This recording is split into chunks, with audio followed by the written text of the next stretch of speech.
Ketemu lagi di Hot Room. Bapak Profesor Agus Surono, tadi Pak Wakil Menteri mengatakan ini hanya melanjutkan kerjaan DPR yang dulu. Kalau Pak Margaret itu mengatakan ini pasal-pasal sampah sudah ditinggalkan 200-300 tahun lalu di Amerika. Pendapat Pak Prof, Bapak kan ahli pidana. Ya. Menurut Bapak ini melanggar konstitusi atau memang ini ada unsur politis? Ya. Saya tidak menjawab dua-duanya karena saya tidak sependapat dengan apa yang disampaikan, bahwa intinya begini, kalau kita bicara mengenai norma, saya bicara norma, saya fokus substansi norma yang ada di dalam draft rancangan undang-undang itu 218 itu ayat 1 kan tadi yang disampaikan adalah ayat 1. Ayat 2-nya itu jelas memberikan satu definisi apa yang kemudian dikualifikasi sebagai satu delik penghinaan. Artinya bahwa kalau menyampaikan pendapat demi kepentingan umum dan kemudian untuk pembelaan diri itu tidak bisa dikualifikasi sebagai satu delik penghinaan. Masalahnya begini, sebentar Bang Hutan. Siapa yang mendefinisikan kepentingan umum itu? Siapa yang menginterpretasi kepentingan umum? Ada dalam penjelasan. Ada dalam penjelasan. Tapi sabar dulu. Baca penjelasan. Itu selalu bisa ditafsir secara sesuka-sukanya.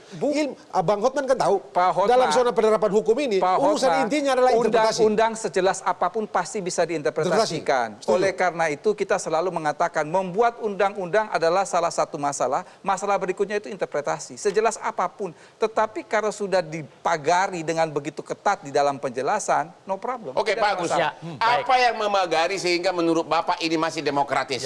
Apa yang memagari? Ada batasan-batasan yang limitatif. Yaitu satu, bahwa ini adalah menyampaikan itu demi kepentingan umum. Demi kepentingan umum. Yang kedua adalah ada kaitannya dengan pembelaan diri. Tapi diperjelas lagi di dalam penjelasan norma pasal 218 itu. Penjelasannya itu secara detail limitatif.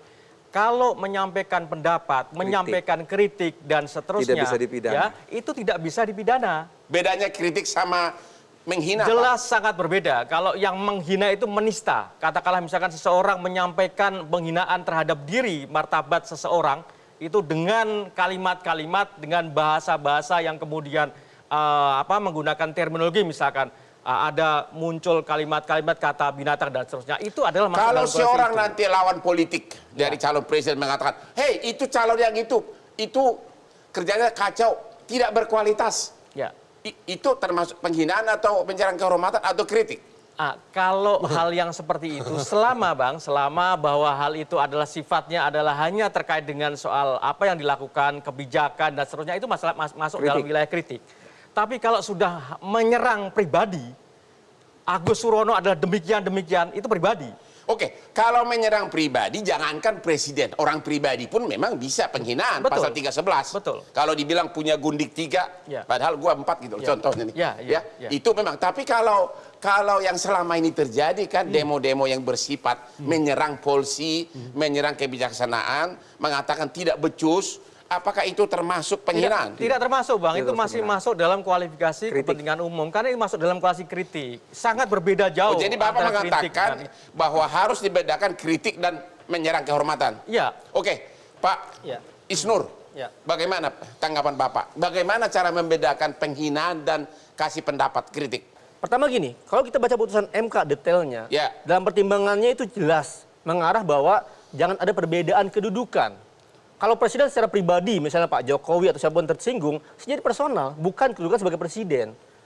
MK ke sana arahnya. Ketika misalnya dengan berbagai pagar tadi yang Pak Agus sampaikan, tapi tetap ada posisi yang berbeda. Ketika mencantumkan presiden sebagai... Jadi menurut Anda, substansi yang dilarang oleh putusan Mahkamah Konstitusi persis sama dengan dua pasal ini? Yes. Tapi kalau tadi Pak Jokowi... Pak Wakil Menteri juga mengatakan sama, cuma ada batasannya dalam penjelasan. Makanya, kalau Pak Jokowi sebagai personal, tersinggung, terganggu harkat martabatnya, dia bisa melapor. Benar. Jangan PSBY dulu melapor, PSBY datang sendiri. Tapi bukan sebagai personal presiden, sebagai personal.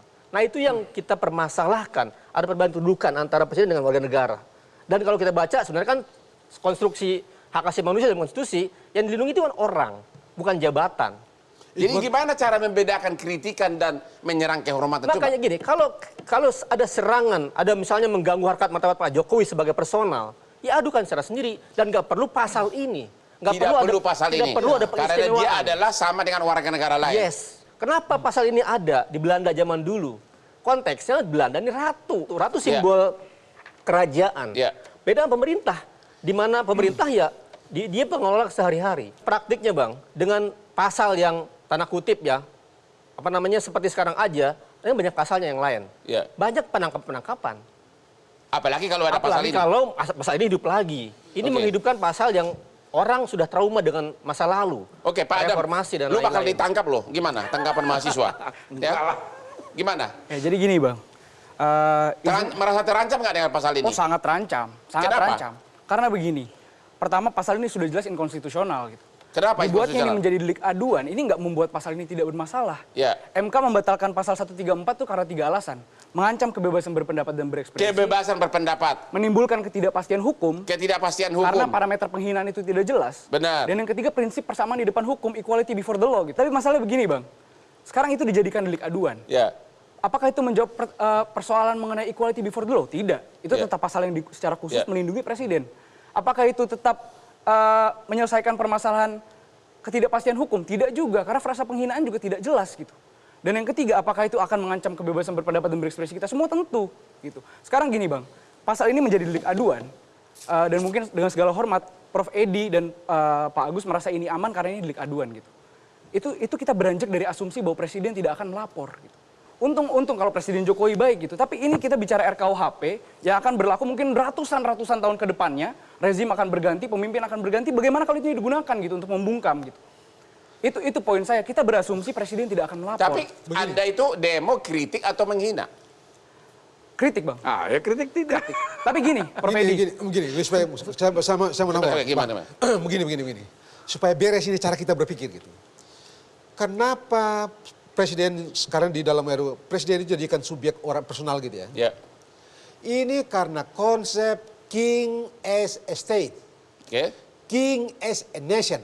Ya. Ya raja ya negara, raja ya bangsa Ya. begitu. Karena itu raja dipukul, ya negara dipukul. Ya. Itulah pasal ini, dasar pasal Itu ini. yang bikin Ini pasal yang tadi itu. salah kaprah begitu? Di situ yang salah kaprah. Oke. Saya tidak tahu apakah pemerintah waktu bikin RUU ini undang-undang tata negara dan tata negara ngerti konsep ini apa tidak. Ada baca buku Edward Cook, Sir Edward Cook. Ya. Jelas kok itu. Dan itu yang kemudian diubah menjadi rule of law. Ya.